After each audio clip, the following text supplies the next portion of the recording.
Укучылар, Урта гасырлар авылы һәм аның халкы диелгән темабызның практик өлешен башлыйбыз. Беренче бирем. Өстәмә мәгълүматны укып, төшеп калган сүзләрне языгыз.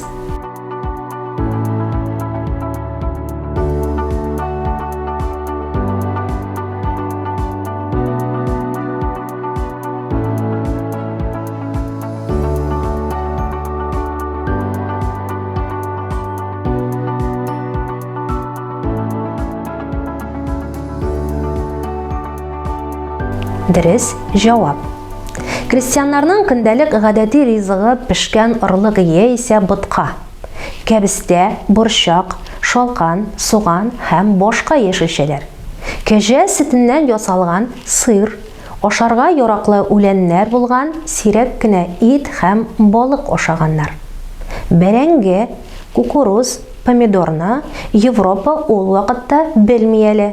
Шикәр дә булмый, аны бал алыштыра. Бал, виноград, җиләкләрдән эчемлекләр, эче бал һәм шәраб, арпадан сыраның төрле сортларын ясыйлар. Икенче бирем. 13-нче гасырлар уртасында иҗат ителгән поэмадан эзекне укыгыз, тарихи хаталарны табыгыз.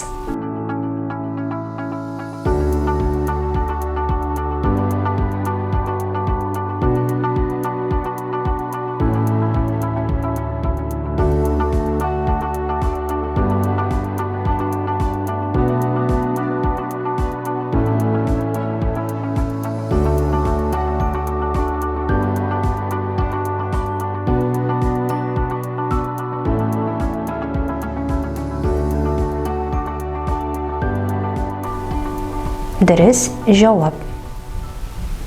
Виланнар болында пишән чабарга, аны тормаларга һәм шүмәлеләргә җыярга, кибәннәргә ияргә, аннан соң алпавыт ишек алдына алып кайтырга тиеш. Аннары тегермән канавын чистарталар. Һәркем үз кирәге белән килә. Август җитә. Виланнар ашлык урырга, җыярга, илтергә тиеш. Һәм менә ул амбар янына килә. Кырда яки юлда йөктән төшеп калган бер генә көлтәне югалтса да, аңа штраф түләтәләр. Өченче бирем. Таблицадагы бош урыннарны тутырыгыз.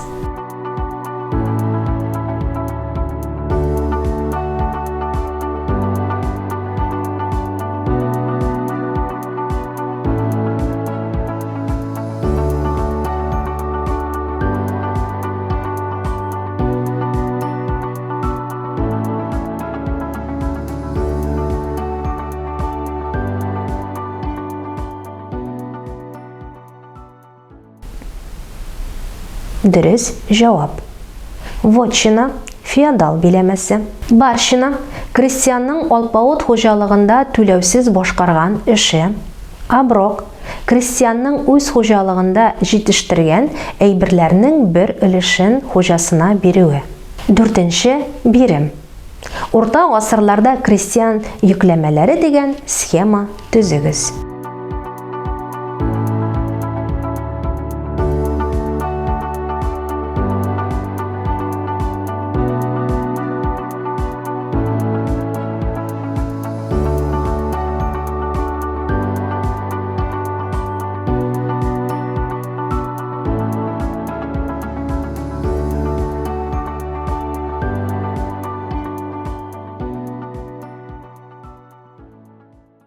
Укучылар, урта гасырлар авылы һәм аның халкы диелгән темабызның практик өлеше тәмам. Киләсе онлайн дәресләрдә кабат очрашырбыз. Сау булыгыз!